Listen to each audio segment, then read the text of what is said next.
Palestine lesson number 1. Gaza is not Palestine. The West Bank is not Palestine. The entire landmass is Palestine, including the land that makes up the settler colony of Israel. Palestine is one landmass from the river to the sea, from the Jordan River to the Mediterranean Sea. There is no such thing as the West Bank, as Gaza Strip. These are strategic boundaries drawn out by the colonizers to keep us, the indigenous people, divided. Our occupiers have divided up Palestine into 4 major regions: West Bank, Gaza Strip, the false state of Israel, and East Jerusalem. Now, Israel and the West, through propaganda, has been conditioning you to believe that Palestine is Gaza and the West Bank. But that, my dear friend, is what we call normalization.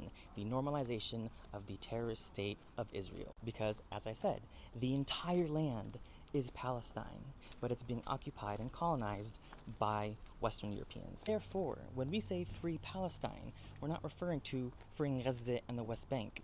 We're talking about the whole thing. The liberation of Palestine is liberation of all Palestinian lands, all cities, all towns. Now that all of a sudden Western media outlets are pro-Palestine, supposedly standing against the genocide in Gaza, you're going to hear them start saying things like giving Palestinians a state and freeing Palestine. But what they're referring to is Gaza and the West Bank, not the whole land. That is what normalization is. That's why normalization of Israel is bad. Because what that means is that the colonizers have the right to retain this massive piece of land that was stolen from Palestinians, and then the Palestinians, the indigenous people, get these little tiny pieces of land, i.e. the West Bank and Gaza. To say then those from the West Bank and Gaza get to go back home, and we have these lands called Palestine now. Well, what about the people from present-day Israel? All the regions in Israel that were ethnically cleansed: Safad, Akka, Nasr, Bir al-Saba, Ramle, El-Lid,